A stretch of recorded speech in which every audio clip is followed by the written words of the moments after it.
Right, gentlemen, yes, we're back again on a Sunday, live recording. Hey, welcome, and welcome Vuyo, welcome Hugh. Jade, I see you, you're in the mix. How's everyone doing? Enda, how are you doing? All good, mate, all good. Happy Sunday. Can't wait for Friday. Can't wait for Friday, indeed. Vuyo, how's it going? See, you wanted to watch, what's his name? Man United and Arsenal, so you want to try and keep things as quickly as possible so you can catch the game. But no one's looking forward to Man United anyway. I don't know why people care so much. Mate, you're quite lucky that you're still in this place. I'd kick out the host if I could. This is one of the biggest clubs you can ever find in real life. Biggest clubs, my foot. So, look, at the end of the day, everything is good. Sunday's good. Woke up quite being happy. No disappointments this weekend. Yeah. But Sundays have to do with Sundays. And tomorrow morning we wake up on a Monday, either Man United won or Arsenal won. Or there's a draw. Who knows? But anyway, Ten Hag is our non-Guyana, if I can call it. All right, non-Guyana indeed. Hugh, how are things going over there in England? Very nice sunny day here in England, guys. I was out socialising a bit last night, so I'm a little bit worse for wear this afternoon. But I'll do my best to stick with you. All right, fantastic. Jade, how are things? How is the Sunday lunch? I see Jade has run away. Oh, there must be load shedding in Bloemfontein. All right, Jade is not with us. Anyway, gentlemen, not much. Did the Cheetahs win, though? Did the Cheetahs win last night on that? Who are they playing? They played Western Force. Dude, come on. The Cheetahs played Western Force. So did they win last night? What went wrong? That's just one of those games that went under the radar. Jade is still a myth. Jade is still a myth because maybe they didn't do as well as they should against 20-year-olds. But anyway, it's all good. Yeah, fair enough. Gentlemen, I mean, not much has happened over the past week besides a lot of news regarding 8-1, or what is it? 8-0 split, 7-1 split. We know that a lot of teams have arrived in France already. There's been ceremonies throughout France taking place.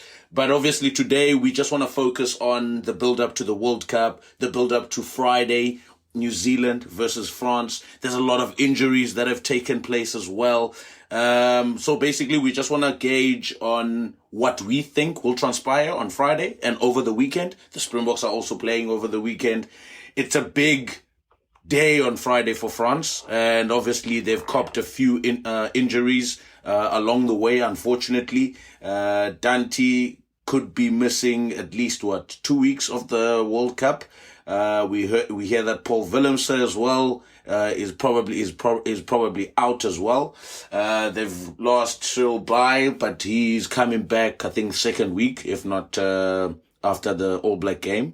But in general consensus, gentlemen, I mean, Enda, what are your thoughts going into Friday with France having so many injuries, obviously New Zealand also having so many injuries? What are your thoughts going into Friday? I think it's potentially, it's hard. It's a hard one to predict. Like if you look at New Zealand's form against South Africa, like if they show up like that, they'll get hockeys and France will definitely come out with the win. But for me, like I think, as I said kind of last week, I think that was a once-off. I'd like to think Allblacks' performance, I don't think we'll see that again from them. They were so poor in so many aspects. So I think they will show up on Friday. But yeah, with France, like I think Dante for me is a massive loss. He's basically like a third flanker out of the centres. He's so good over the ball. It's crazy. So he's definitely a big loss. But like the reason France are where they are at the moment and why they're one of the favourites in the world is because of their strength and depth. So I don't think, like obviously, like they mightn't be as in a stronger position as they could be with these injuries, but they are still a formidable side. They're playing at home World Cup. It's really hard to predict, but I think France could definitely come out on top in this one despite the injuries. Just based on New Zealand's form in the last game, I still think France could do it. Now, will there be nerves? Will there be pressure? Absolutely. But that's another thing we have to bear in mind as well. There's going to be an awful lot of pressure on them. So will there be some handling errors and whatnot? Yeah. There might be, but I don't know. Interesting to get the panel's thoughts on this. I think maybe France, but it's 50-50 for me actually, potentially. Fair enough. I mean, Vuyo Enda talks about depth, which is quite important going into this World Cup. We've heard a lot of people talk about the French depth. I mean, how important is it for the French to actually not lose any more people? I mean, yes, their squad runs deep, but how important is depth going into this first game? Yeah, depth is very important. I mean, look, in your squad, you want to simulate every, I could call it positions. You want to have a double in all your positions. You want to be able to cover certain positions within the same mode that you have your first choice. So for them to lose, Dante, that's quite huge. That's quite huge because if you look at the 12s that France has produced in the last 5 years, I don't think anyone can get to that level. And I think that is why that France have obviously decided that Dante was their 12. Yeah. I mean, unless you call back a guy like Buster Rowe, but who's playing flank for his club. So I don't think it's going to happen.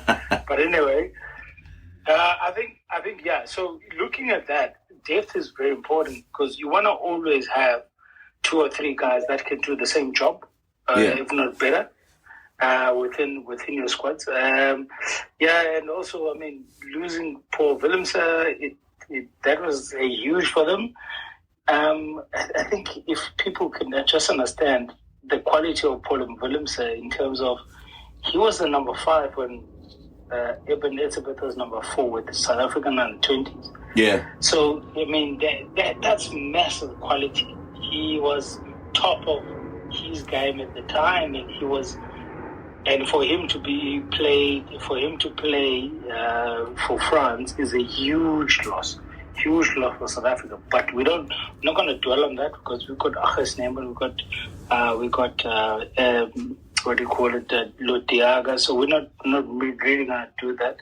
But anyway, depth is very important. Depth is very key in terms of how we plan for things. And and Dante is going to be a huge loss unless they can replace him with a like for like. Yeah, replacing him for a like will be very imperative going into that All Black game. Hugh, your thoughts regarding the All Blacks and the French going into Friday, obviously considering the injuries that have taken place as well?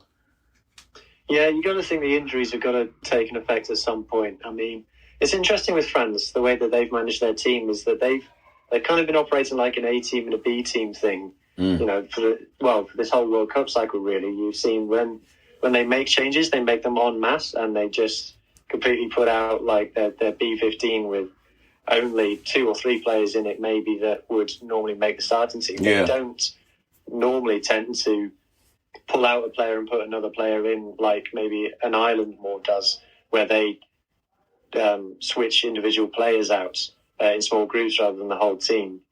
I think in a funny way, this game is huge, but it also doesn't really matter in a way because I think both of these teams are going to get out of the group. I don't think there's anybody else in that group who poses a threat to them. And I don't think the quarterfinal that they'll be faced with, I don't think there's any value in being first or second. I think he's going to be Ireland or South Africa, one way or another, and I don't think either of those is particularly easier than the other. Obviously, we saw in 2019 South Africa lost their opening game and went on to win the whole thing. They were the first time a team had ever lost a pool game and then won the World Cup. Yeah. So I think it will hurt them. I've decided I'm sticking with my prediction of All Blacks to win the World Cup. But yeah, like I say, I think it's not the end of the world. If France do lose this opening game, it'll be massively deflating for them. Yeah. But I don't think it will derail them too much. Fair enough. Jade, Hugh talks about the French team being able to make massive changes. We saw when France sent a squad to Australia, I think it was 2021, if I'm not mistaken. And obviously they'd sent their B team to to Australia, and they actually did quite well. I mean, the games were quite close, but even given that as well, I mean, the depth part is very important, but how big are these injuries? Willems and Dante, and by at prop as well, missing out. Afternoon, guys. Sorry for that. I had a few load shedding issues here. For France, if you're looking at the injuries they lost, and as much as depth goes, they lost a few world-class players. I mean, Dante is arguably one of the best 12s in the world, if not the best 12 on current form. There's big talk of Ntamak being, the best 10 in the world. And then Cyril Bail, he's been a stalwart at Lucid. And we saw against Australia, they struggled at scrum time in a few scrums. Yeah. So you can have depth, but there's certain guys that, it's just in that top 3 bracket in their position in the world that you don't really replace them easily. I think what they'll do is they'll bring Mufana in at 12. Then they will most probably give Waku the start at 5 and shift Flament to 4. But you're losing a tight headlock. And people underestimate the value of Paul Willems at tight headlock. He is the Walkos, is the acer in that pack, He allows the guys like Aldrit and Olivon to play a little bit more loose when the game is stretched because he does that dirty work. So against Australia, they had a few line-out worries. I think Waku comes in and fixes it. But I mean, scrum-wise, they're going to miss Willems. At tight headlock, they're going to miss him. So in terms of depth, yes, every team will lose maybe 1 or 2 players in this World Cup due to injury, but depends who do you lose. It's like, for example, the All Blacks, if they lose Aaron Smith, that's a big loss. Anton Dupont at France. So depth can go on and you can have a lot of depth, but if you lose a world-class player, guys, big match situations is very difficult to replace, and I feel that France has lost 2, maybe 3 world-class players before this World Cup. Okay, Dante's not officially out of the World Cup, but with Ntamak, with Willems out, those are world-class players. Fair enough. Out of the blue and from the holidays and jet setting, Sisa Mafu, welcome back. How are things going? All good, gents. It's been a while. Great to be back, and great to be back in a week leading up to some World Cup rugby. So, yeah, looking forward to it very much. Yeah, in terms of your thoughts, you've obviously watched the Springboks last week against the All Blacks. What are your thoughts going into this Friday in the opening game?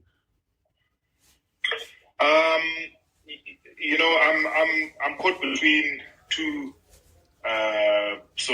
schools of thought.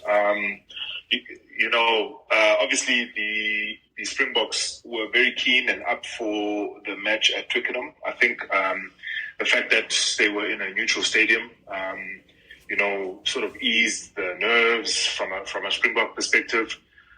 And funnily enough, I think heightened the nerves from an All Black perspective. And then obviously there were the things that happened leading up to that game, the infamous 7-1 split, which was for me one of the most. I see it more as not necessarily a mistake, but a thing that wasn't planned, but actually worked out, obviously, to the Springboks' favour. And now, obviously, it's a bone of contention of the world, or the rugby world, that is. Yeah.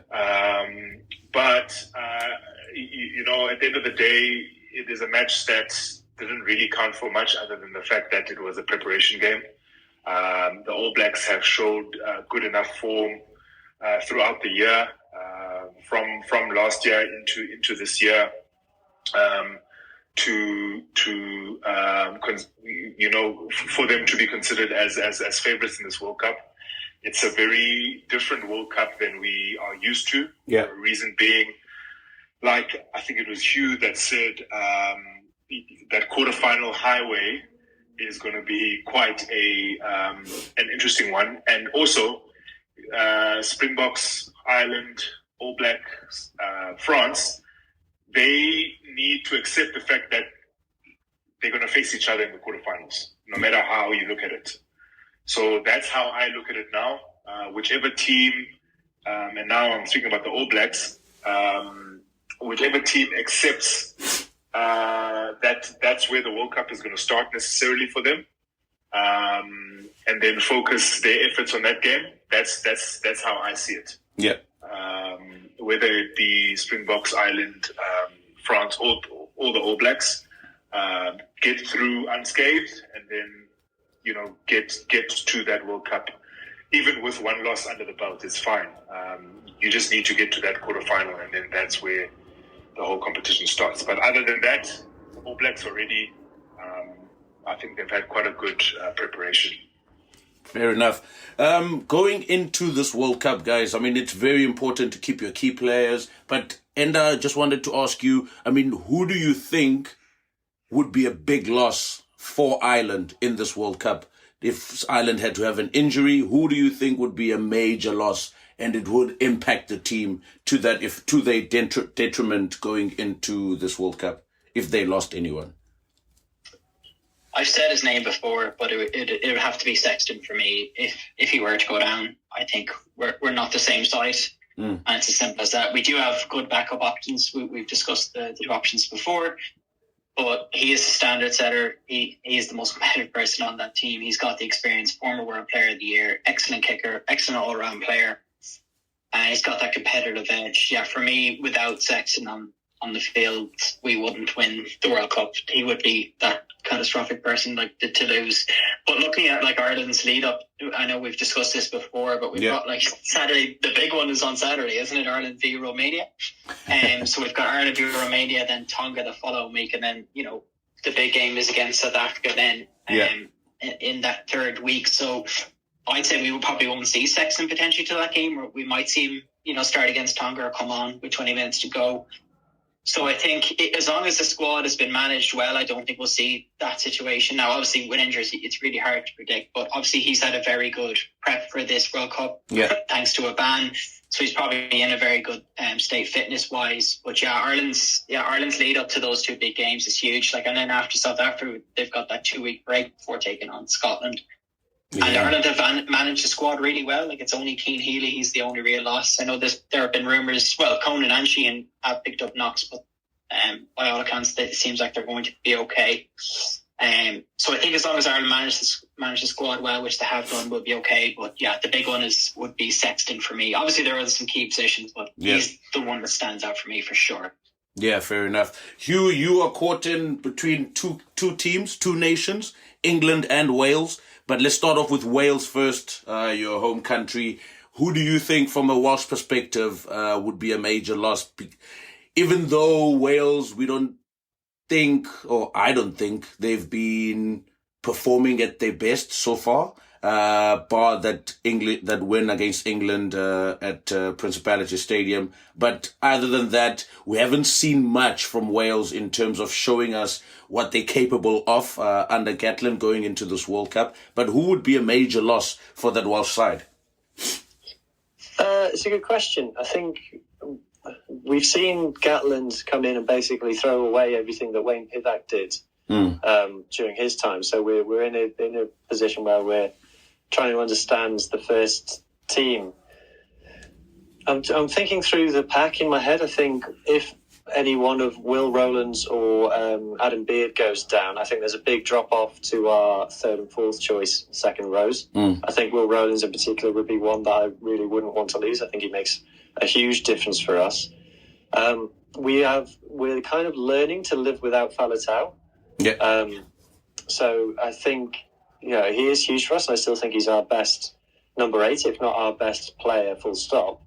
But I think Wainwright has shown that he's perfectly capable of fulfilling that role. Obviously, we've only got the 2 scrum halves in the squad. So ideally, you don't want to lose those. But if they go, as long as they don't both get injured in the same game, we can just call up Kieran Hardy, and I don't think he's a particularly big drop-off. So I think, for me, I'm going to go with the controversial one that a lot of other people in Wales don't like, is I think George North is huge for us in 13, because his backup is Mason Grady, and I don't think Mason Grady is ready yet. I think he's got all the ingredients to be a phenomenal rugby player, but he's not putting it together yet for me. Yeah. And if he was lining up against like the big nations at 13, with the responsibility that position has, that would leave me very, very nervous. So I think if George North goes down, I think that could really have a huge impact on the entire rest of the team, to be honest. Yeah. In England, on an English side, I mean, we've seen them play without Farrell, so there wasn't really much of a difference. But who do you think would be key to that English side? I still think Farrell is the key one. I think he's their leader, and I think he's psychologically a bit like Sexton for Ireland. Yeah. He is just so important for them turning up. In terms of anybody else, I don't know. Maro Itoje? You said Tuolagi, but he's not the same player anymore. Yeah. A player like Joe Marchant has become surprisingly important. But yeah, I don't know. And that fullback, what's his name again? The tall guy. Courtney Laws? No, the fullback, 15. Oh, the fullback, sorry, Freddie Stewart. Sorry? Yeah, Freddie Stewart. Stewart, yes. I think he would be quite an important player to lose, actually, if they had to lose such a player. I don't think they have a proper replacement for him, unless Marcus Smith could jump in at 15, like it's been rumoured this past week. That, haven't they? Throwing him in at 15. I don't know. It could work. I don't think there's any reason why Marcus Smith at 15 couldn't work. It's just very short term, because Marcus Smith is going to be England's pretty much only international 10 within a couple of years, because both Farrell and George will retire. Yeah, fair enough. So, yeah, for me... Farrell. Yeah, I don't know. England are playing so badly that I don't think that you can say they have a key player other than Farrell just because he's their leader. Fair enough. I'm going to come to Vuyo and Sisa just later on. Just think about the Springbok side. Jade, we're looking at the All Blacks and Australia. I mean, let's start off with Australia in this case. We've seen what Eddie Jones has done. He's practically removed everything that Dave Rennie had built, and he's starting off from scratch, and he's removed the old players, rather, right? And at the moment, it looks like a very young squad. I mean, who can he not afford to lose going into this World Cup?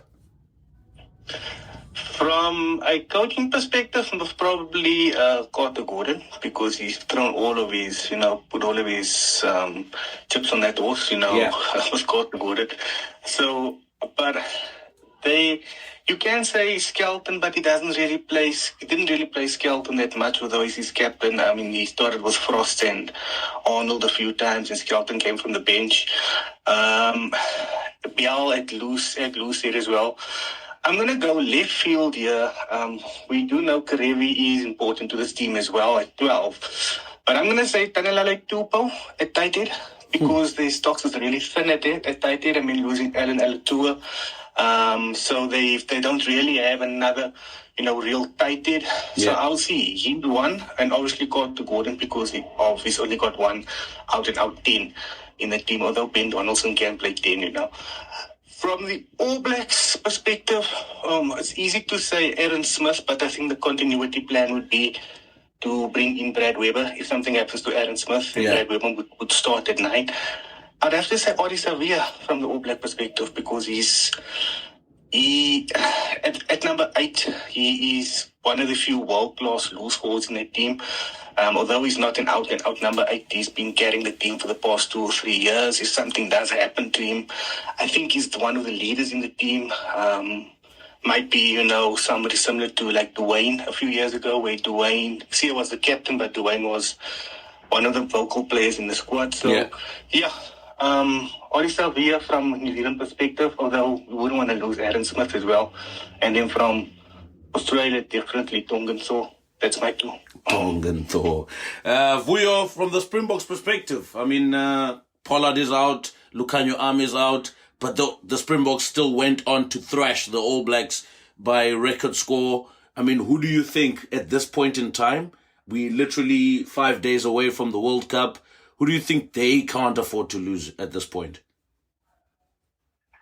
Yeah, I think, look, it's a good question for the Boks, because that's where the problem lies. I think the problem lies at 10. I think if Manile Bok would have to be injured, then South Africa would find themselves in what we call a pickle. They would have to find themselves in the hole, because who they back then after that to play 10. Can you guys hear me? Hello. Hi. Can you guys hear me? Yeah, we can hear you. Sorry. Okay, so I think at the end of the day, I think the 10 position for South Africa is a massive one. I mean, you've seen it. We have a lot of 9s, we have a lot of wingers, and another person that I think South Africa would have to be worried if we lost Willie Leroux, for example. I am not necessarily favor of the situation, but we don't have an outright 15, which is Damien Willemse is not. He's been playing there. Yes, I wish Warwick Land was still available for South Africa to be able to take part in it. But for me, 10 and 15 was a massive blows for South Africa. That would be a massive blows. I think all the other positions, like we got it. South Africa's got it. They what they call the nuke or the bomb squad, they actually have it covered. I mean, we have a lot of that. But just to touch on what a couple of guys said earlier, with I think England losing Farrell, yes, 100%. Losing Freddie, 100%. But don't forget, guys, Curry, is it Tom Curry or Scott Curry? But I'm not sure. But Tom Curry, I think losing that guy would be a massive, and Maro. I think Maro as well would be a massive one for England. And if I look at Wales, Josh North, yes, 100%, absolutely. Although I feel within George North, if you lose that, it's okay, but then you have to go to your oldies. You'll have to call your oldies back, which will be a bit tight. And I feel like 100%. I think losing that kind of quality in terms of the robust person that he is in the field, that's another massive one. Looking at Ireland, yes, Sexton has been. He's the in and out of the top Irish top class player. I think losing him, but for me, honestly, if Ireland lost, what's his name, the fullback? I just forgot. Hugo Keenan. Yes, that would be a massive blow, because where do you go after Keenan? Where do you go? Do you go to a player that's on the wing playing fullback, or what do you go? Because remember, also Ireland has quality wingers, but all the quality wingers are old, bro. They're all old. So that's for me. It's just a thought of the biggest that Ireland could lose is Van der Fleer, Sexton, and Keenan. Those are the massive ones for Ireland. Interesting. Cesar, your Springboks perspective, who can they not afford? I mean, like I've said to Vuyo as well, Pollard is not there, Lucanio Am is not there. So at the moment, they really also hitting their straps at the right time into the World Cup. At this point in time, who can they play without? Or can't they play without?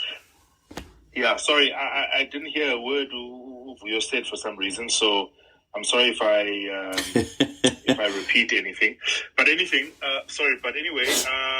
for me, it's very easy. It's fly off. Mani Libok is quite important for the Springboks over the next few weeks for a number of different reasons. I don't want to hear Jacques Nienaber mentioning that Faf has played fly off sometime in his life ever again. So that is, for me personally, the number one reason. Other than that, on a serious note, I just think there's a few players in the Springbok team that need to be, or rather, let me change that. That they have to be playing in order for them to be in either good form or be good in terms of their contributions towards the Springboks. And Mani Libok is one of them. Sia Kolisi is another one. They need to be starting all the time. Mani is one of those players in my eyes that needs to be playing constantly. It doesn't do well off the bench for me. And this is an opportunity for him to start majority of this World Cup. And I think it will be a great advantage to the Springboks if he does. Right, yeah. He'll obviously by game 5, game 6 have all the confidence in the world and hopefully produce great performances. But on the flip side, if we do lose him, then we have Damien Willemse at 10 and Faf de Klerk at reserve fly potentially, or Willie Leroux or whoever Jacques Nienaber dreams of, and that could be a potential massive issue that the Springboks could have on their hands. Or we helicopter in Andre Pollard on one leg and we see what happens. So I don't know. That's what I'd say from a Springbok perspective. It's Mani Libok. Yeah, and you wanted to jump in there as well. Yeah, just a question for the panel, I suppose. If Libok does go down, like, do they call in Andre Pollard, or because we know he is fit, like he's over his injury now. He's maybe not up to match fitness, but he's certainly over his injury. We all saw those photos of him training with Leicester. So yeah, do they call him in? If Libok goes down, Vuyo. No, I think and they will have to call him in. That's I think a lot of guys. A lot of what is done with the Springboks, the squad they've selected, they're expecting a lot of injuries. But if someone is lost within the tournament, best before sure, there's two people that are coming in. It's and Pollard. Even if a forward gets injured, those two are one of the two to come in. So at this point in time, Pollard is in line with whatever injury, whether it's a tighted prop, whether it's a lock, whether it's a flank, back, whatever, he's coming in as a replacement. And I think that's what a lot of us need to realize, that they wait with the conventional, let's pick our squad based on what we have available, but whoever will replace these guys, we have an option, because for them, you can't pick 4 scrummers. There's 4 scrummers actually. Yeah, 4 scrummers, 4 wingers. It's tough.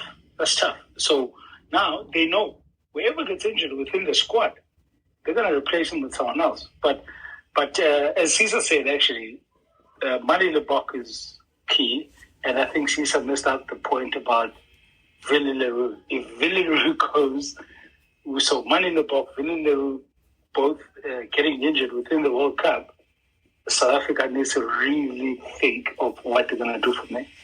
Yeah, Jade?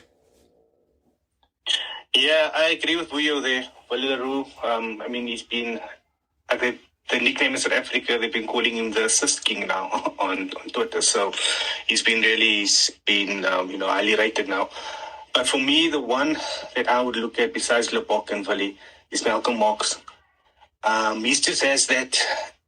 Bongi's a brilliant rugby player, strong scrummager, a good carrier, good defender, good in lineouts. But Malcolm Marx has that X factor, that aura about him, where when he's on the field, teams watch out to what he's doing on the field. There was a few weeks ago, was it Samasawi Tokuyawa that spoke on a podcast in New Zealand, the Tuarua podcast, where he stated that Malcolm Marx tests you physically, he tests you in every level, every aspect of the field. And he is the best hooker in the world. So for me, although Bongi's good, don't get me wrong, Bongi's good, but there's a big drop-off if Marx is not on that field. And yeah, I think he's one that the Boks can't afford to lose. But I've never ever seen that guy get injured, so I don't think he'll get injured. Fair enough. We've got Rulani and HIM. Rulani, you want to share your thoughts going into this World Cup? Yeah. How are you guys? Good. Go ahead. I think just in terms of what you said with who can you really not afford to lose? Yeah. I think right now I'm leaning towards Siya Kolisi because his return has been such a boost to everyone. I think we've upped the ante since the return of Siya Kolisi because I think I set a standard for the Springboks, right? Yeah. And then I watched the Wales match. I'm like, okay, this is very good for us, But I'm like, obviously, I think it was also against Wales, which is kind of like a bit bumpy for them. But then I watched the All-Black game, and then I was like, okay, Siya Kolisi really is. He's like a catalyst, man. Like he steps up, he gets there, and everyone starts to step up. Like I don't know what he does. Like he just makes everyone better. Yeah. So I think that's one thing. That's one position right now. I'm like, we can't lose Siya because I'm like, Siya really showed us like in those past two tests that he really does actually contribute to the team more than we can ever imagine. I think if we had Siya in those games against in the Rugby Championship, I think we'd really have better performances, especially against Argentina. That first test was really a bit of an abysmal test. And then I think just that I'm just a bit more concerned now in terms of like the lineups. I don't know who. I just want to ask across the guys that who will start at number 5 lock for the Springboks. A lot of people are siding with Archie. I'm siding with the same me, my brother. Don't say a lot of people say with your chest. And then because I'm siding with I watched who's this most of it. I was listening to who's this when they announced the squad, the first team, the squad that's going to the World Cup. Who's this? Victor Matthew was actually saying that he's very much against who's this? I'm so sorry. Soaps playing at flank because he doesn't enforce his game the way he enforces on lock. Yeah. And then I watched him against All Blacks, and then I'm like, I understand why Victor understands the lock and understand why he says that he must play at lock because it reminded me of the second test against the Irish Lions when he came on and it looked like we're a new team, So I think that's the one position. I think there's just a bit of uncertainty when it comes to the Springbok lineup. You guys can tell me if I'm wrong, but I think every position except also I don't know. I need Coach V. I want you to chime in here. Please tell me who do you think is gonna play 12 for the Springboks coming into the serious tests? Scotland game. Because I think Andre Estesen and Damien Dialende it's going to be a crazy one. So I'm looking forward to your input, Coach V. And I want to hear what and how does a coach actually decide? How does a coach actually decide between Andre Estesen and Damien Dialende? Thanks, guys. Cool. Vuyo, before you jump in there, I know you're going to probably be very biased and say Andre Esterhazen. But on the lock perspective, Jade, you've touched in on this particular aspect before regarding Mostert and obviously RG Snyman at this point now. I mean, what are your views in terms of Sos starting at flank or starting at lock for the Springboks? So starting on the bench next to Dion Fourie in the stands, not in the match 2023. I'm sorry, guys. I'm not a big South fan. I believe that, if a pack is going forward, like what happened against the Allblacks in the second test, even a guy like Sam Kane would look good on the field. So for me, I think RG Snyman and Marvin Orie are better 5 locks than South at the moment. I think you'll start with Snyman because Snyman played 80 minutes against Wales. He showed that he can do that. And the guy's X-factor. And I think Jean Klein comes in on the bench. I don't think Rassie will go 7-1 again. Let's just say he keeps it 6-2. Then you're looking at your front row on the bench and you have 1 lock on the bench. I don't think you'll have 2. Maybe Sous comes in on the bench to cover 5 lock if Jean Klein takes the 1 lock at 4 because Sous can play 7 and he can play 5. And then you have another Lucy on the bench, which would be Kwagga Smith. So that's the way I think they'll go. But if it was up to me, guys, I think Marvin Orie and RG Snyman are ahead of Francois Mostert at lock. I'm sorry. I just think that those 2 guys have been informed this whole season. Yeah, that is the most disappointing statement I've heard from a Bloemfontein person. I expected better day for you, but wow. Why? Wow. Why? If you think I've so, been telling you. it's I'm scared for our country. I'm scared for our opinions. I think it's probably the worst anticipation or consideration that if you think that someone would even play because you saw him in the serious match. I think you guys get excited by seeing these games against Wales and all these things. The serious games, I want you to watch the serious ball game and you must watch what a lock does and watch what Sos does. So please, you know what? It's fine. I'm not going to dispute anything. Everyone has their own opinion. So I feel like Sos will start for me. But if Jade feels like that, then Jade, I understand. Listen. Nah. For me, from Francois Mostert, I can't go away from what he did at the Lions. At the Lions, I can't go away from what he did in the British and Irish Lions series. Nah? But from where I'm looking at it, and a guy like Marvin Orie, whole season, has done nothing wrong at lock.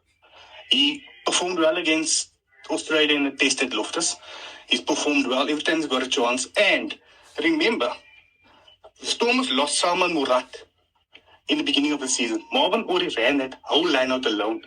Only later on, he had a guy with even Rose that was another jump in the squad. But he ran that line out. Once Joseph Weber was struggling at hooker, he ran it. So for me, that is why I put him ahead. But in terms of X factor, in terms of a guy that's going to frighten me, RG Snyman, guys, is the form lock, a 5 lock at the moment. And Jean Klein, they wouldn't bring him back, just for him to sit and, play chess in the background. So I'm thinking Klein on the bench and then Mostert is a bit start. But there is spot for South, because he covers 7 and 5. That's why I think with 6-2 split, he will be on the bench. If it was up to me, he wouldn't be. But, those guys that is coaching is much, much more qualified and much, much more wise than me. HIM, you want to jump in here? And then I want to take Sisa's views regarding these the forward pack as well. Good afternoon, gentlemen. Hope you guys are having a lovely afternoon. My good friend here, Orlando, he's the gentleman that I have the most rugby debates with. He's the one that shared the link here. So you just shout out to him for inviting me here to have these nice rugby conversations on a Sunday afternoon. Sure. In regards to him saying Franco Mostert, we actually had an argument about this the other day because ever since I heard the news of Mostert obviously taking care of Archie and his recovery, and then he's playing end of last year, he started playing games off the bench and stuff. I'm like, the agenda is starting once again. The Viking has come back to help us defend the title, and look what he's done. He's been the like top 3 locks from a South African perspective for the longest time now, even before his injury.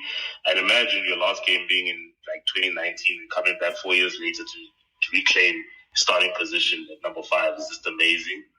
I'm just going to start with what you guys said of what, from a box perspective, the players we can't afford to lose at this stage.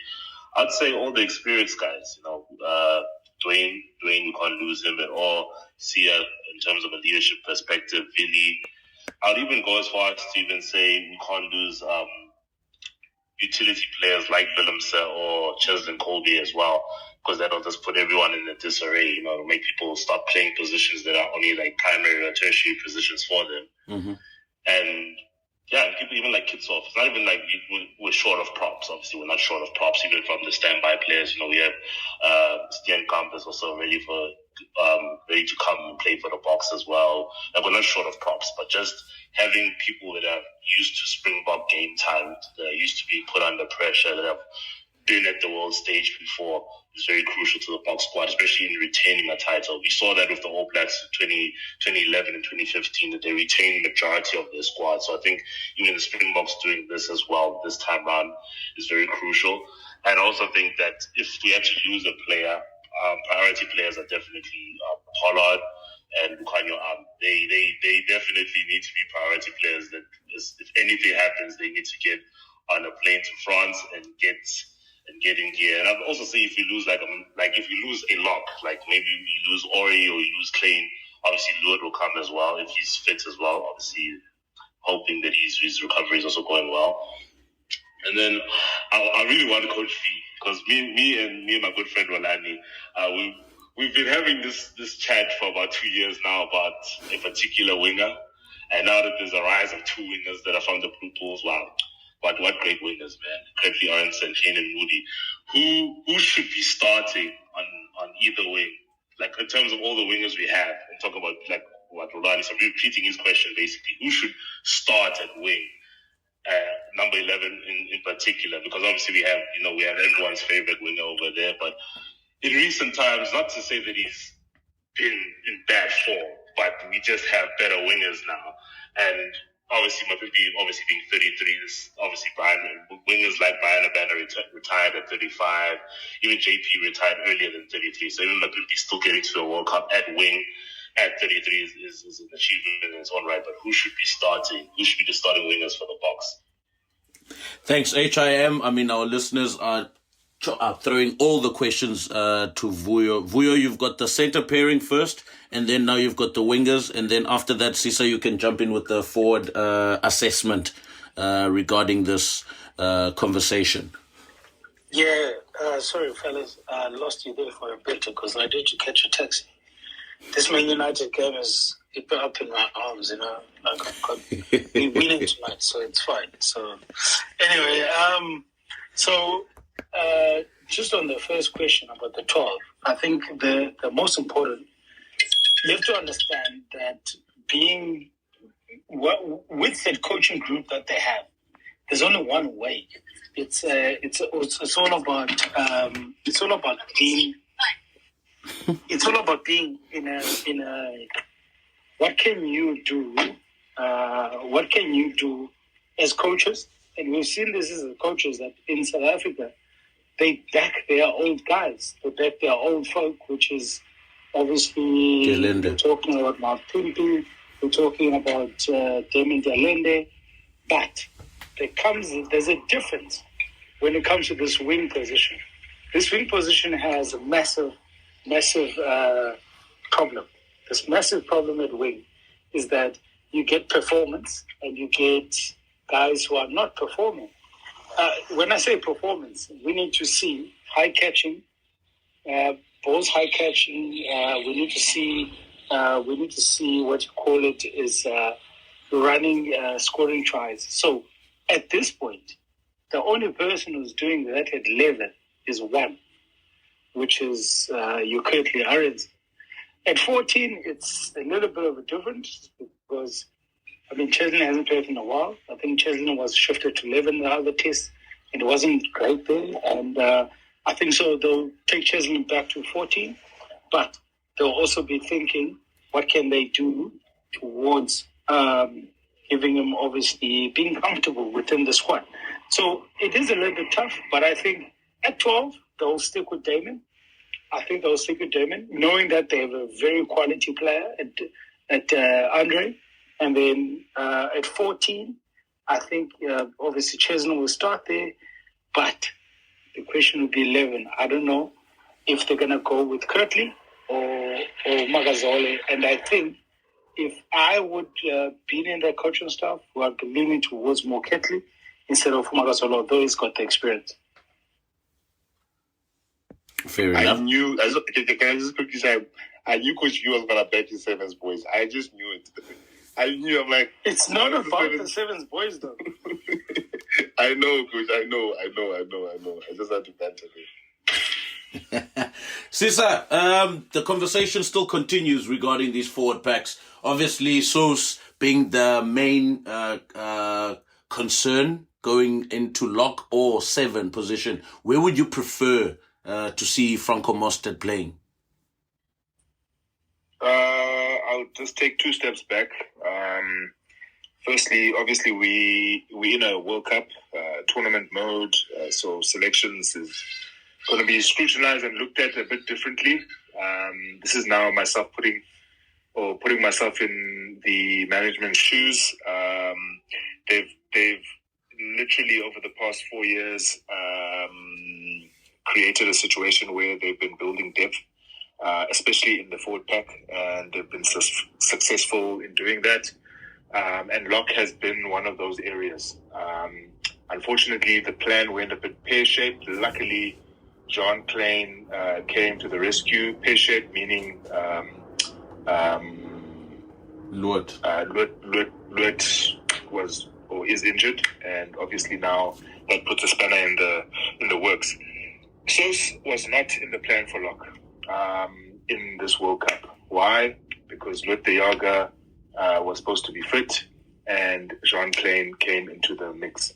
Sos is seen, just like Dion Fourie, as a utility forward and more covering for the loose forwards. And then obviously being a line-out option.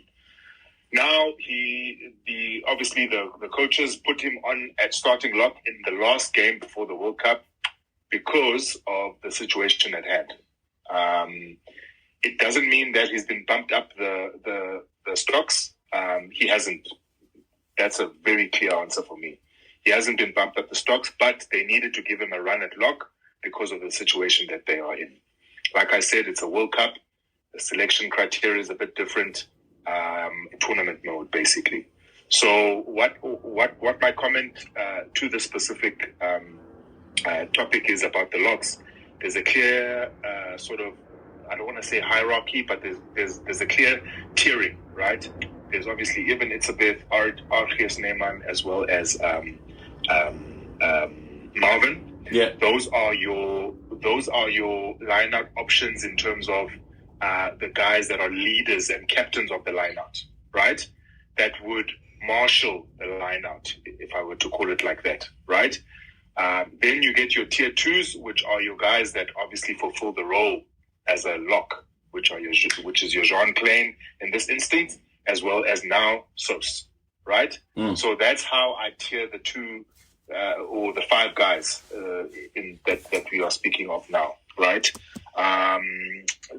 From a first game perspective, what I'm personally expecting, I'm expecting Ibn Itzabeth and Marvin to start with Archias Neyman on the bench, and Sos, funnily enough, on the bench, as well as, guess what, a utility. That's what I'm expecting. But obviously I'm not the coach or I'm not in management. Anything can happen, but that's what I'm expecting because, again, I believe that the Springbok management see this first game against Scotland as a very important game to get things up and running. In fact, the first 2 games of this World Cup are quite critical for the Springboks just to get those 2 wins under the belt, and they'll choose quite strong teams there. A game that I personally think that the Springboks aren't necessarily going to be putting a lot of effort into, this is now me speaking, is the Ireland game, is the 3rd game. Reason being is because, like I said earlier, I don't see it as a nothing game, but it doesn't really matter if you win if you win the other pool games and you end up first or second, because at the end of the day, you either play France or New Zealand anyway in the quarterfinal. But that's how I see it. Fair. Jade? Yeah, Cesar, well done. Well said. I agree with you 100%. I just want to put this in everybody's mind, and for you, to you, that's, one of the coaches on here that's been coaching professionally. There's a lot of said now in this past week that with a 7-1 split, the Boks can have 2 packs and bring 2 packs on the field. Now, for example, do you see Ebert Etzebeth not playing a full game? Is he a guy that's not going to play 80 minutes? Don't you want Ebert Etzebeth on the field for 80 minutes? So if you're looking at having Johan Klein on the bench and you're having South on the bench, for example, that means that Etzebeth's not going to play a full game. Then Dwayne is not going to play 80, so most probably you need to have Kwagga to come on at 8, and then Peter Steff will go the full 80.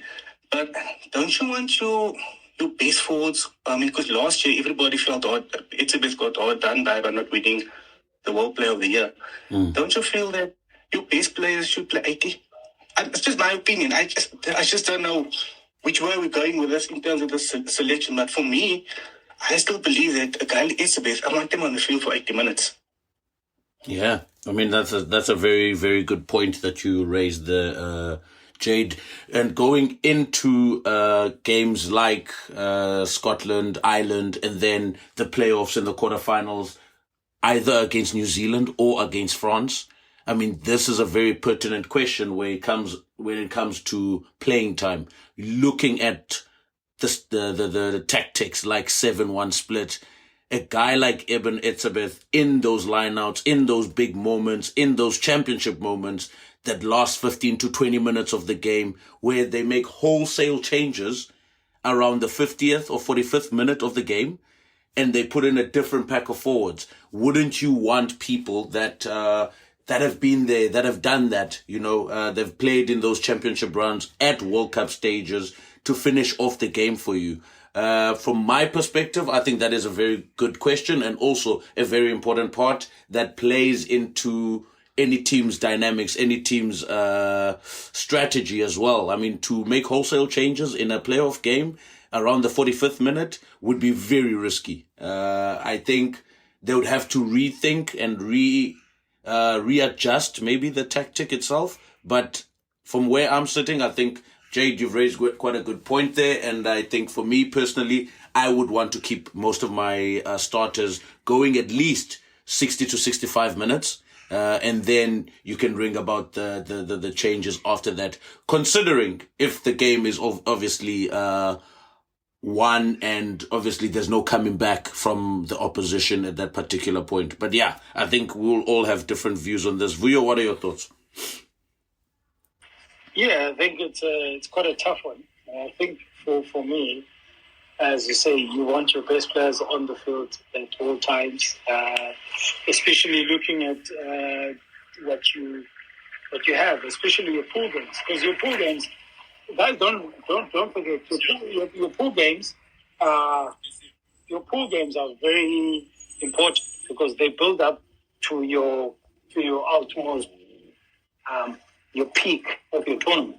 So for me, pool games are very important in that sense where you have to look at your starting lineup and you have to play them as much as they can, but obviously resting them within the easier games, but still having them at the bench. So I think, it's a touchy situation when it comes to your pool because you have to look at what you have. You have to look at what you are faced with. So, for example, in the New Zealand pool, the toughest game which they will have is the toughest game is the first one, and then after that it becomes a lot more tolerable. If I said, there's no more easy games, tolerable games, and if you look at that pool with the Fiji pool, which is Pool D, I think. They will, like a lot of people, Australia and Wales are complaining about Fiji.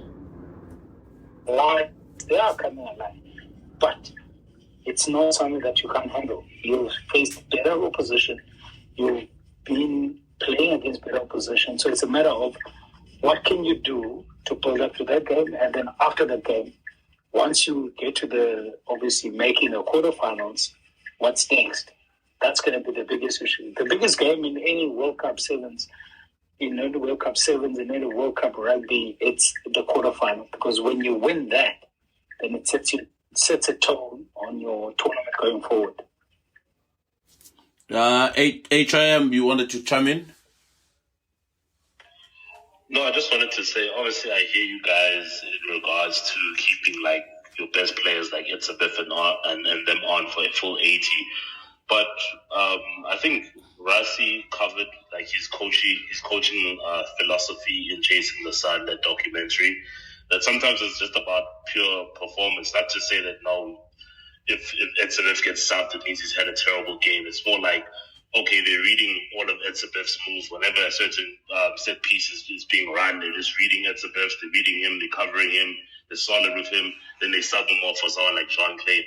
It's like, with regards to the changes that the Springbok coaches make, it's not always about, okay, someone either needs to rest or they've emptied out their tank or anything. It's more like tactical changes as to regards to seeing that the opposition is just reading them, especially like things at line-out time. I think even with the hostile series we saw against the All Blacks, I think Itzebeth lost a line-out or two, so it was like, okay, it's fine if we put both Archie and Jean on because they're already reading Itzebeth's line-outs and he's losing a couple himself, things like that. So it's not like they do it not because they obviously, like, Itzebeth is like one of, if not the best Springbok player in the squad right now and arguably of all time as well.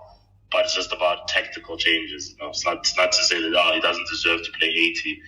It's just those kind of coaching tactics. Rice is a madman with these things sometimes, and also Jacques is also just a madman of how they even at 7-1 split. When Billy got injured, we had the news just before kickoff. He got injured. I'm thinking, okay, maybe they might just put, I don't know, 2 scrummies. They have a lot of scrum offs, 2 scrummies. They might just put Grant Williams and Quabas. One of them will cover wing or something, but just putting Kwacha there, it's just like, okay.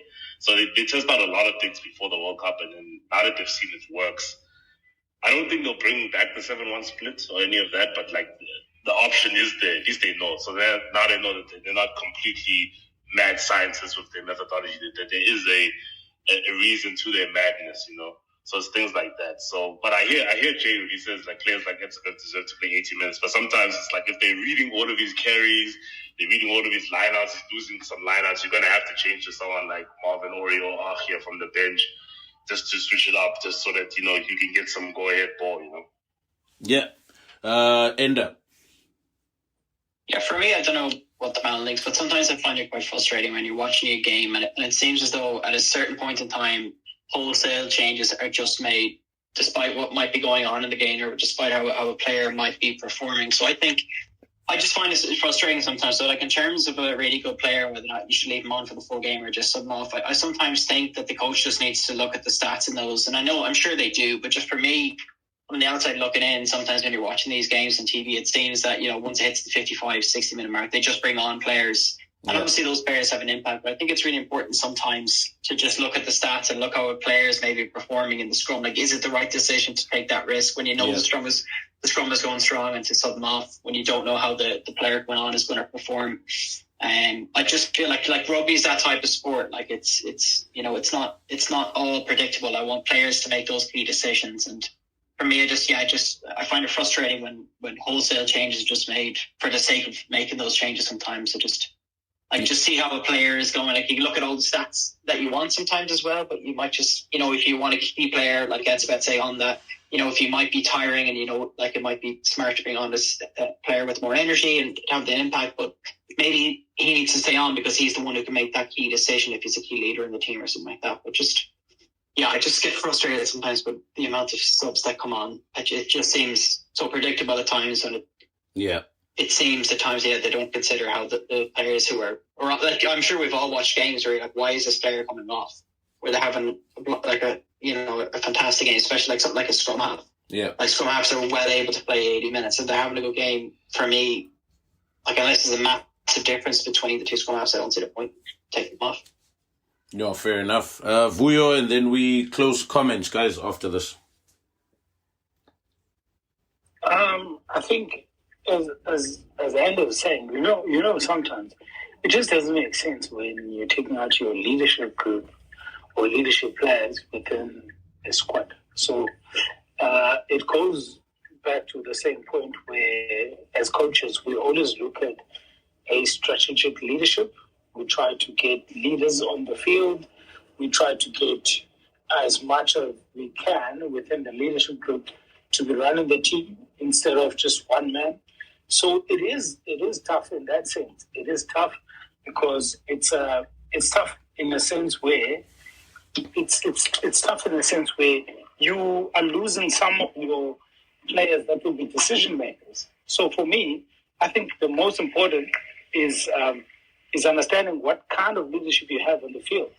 So what kind of people that you have on the field so that you can be able to make the decision. And with, for example, I never used to understand why the captain was subbed every 60, 55 minutes, 60 minutes. But I got to understand one thing, is that he's actually the captain, but he's not the leader in the group. So when things are happening like that, then you start to understand the smallest bits of why certain decisions are made. Because when you're not you can be the captain, but you're not the leader. Because the leader is a different person, which is why we call it the leadership group instead of captains or senior players. That's a term that's changed in the latest rugby years. Right, guys, thank you very much. Hugh, I just want to get your thoughts regarding going into this first week of World Cup. What are you looking for? What is exciting for you leading up to this first weekend of the World Cup? Well, obviously, the big game on the Friday is the one that everyone's most excited about, and I think it's going to be a fantastic spectacle. For me, I think the thing that I'm most looking forward to is teams that we don't normally see playing against each other. So obviously the World Cup is pretty much the only time where we see Tier 1 and Tier 2 teams playing each other in high frequency. So I'm looking forward to seeing where the gaps are and aren't in terms of ability. I'm hoping not to see any kind of really damaging scorelines for the likes of Romania against Ireland, for example. So I think that's the exciting thing for me is seeing all these players from across the world playing against each other in a way that we sadly don't see enough in rugby. So I'm really going to savour it while it's happening. Fair enough. Enda? Yeah, just really looking forward to the opening game. It couldn't be a better matchup, I think, to start a tournament. France v New Zealand. And just like you said, we don't get to see a lot of these so-called Tier 2 nations play enough here in the Northern Hemisphere. So it's going to be great to see them on TV at a time where we're actually all going to be awake and able to watch them. I am. The only concern I have, I suppose, would be those cricket scores, which I think we're inevitably going to see in Rugby World Cups for the foreseeable future. But hopefully there won't be too few. But I think it's just the whole narrative going in. Like, there are so many different storylines, like England under pressure, England in crisis. Look at Australia. Will there be a few surprises? Yeah, the performance of the Allblacks against South Africa, but we all know South Africa or New Zealand will be better. Like, it's really hard one to call. So just so many different storylines. Just can't wait for it to get started. And roll on Friday. All right. Sisa, then Jade. Very quick, I'm looking forward to Eddie Jones' excuses. Jade. I've been looking forward to this World Cup for quite some time. I mean, I've said that this World Cup has a sevens tournament feeling to it where, any of those top 4 teams can win it. So I'm really looking forward to it.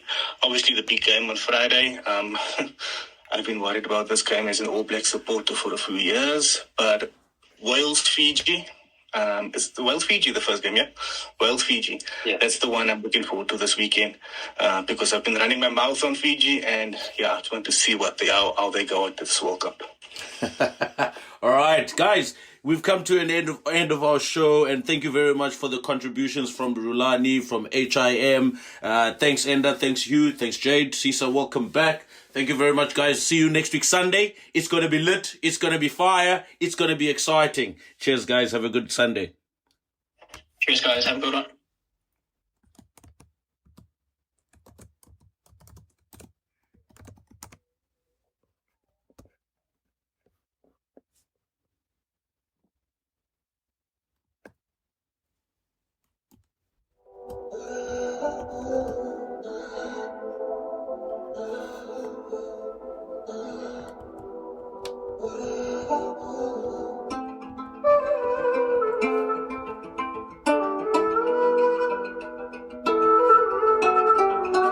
Hey there.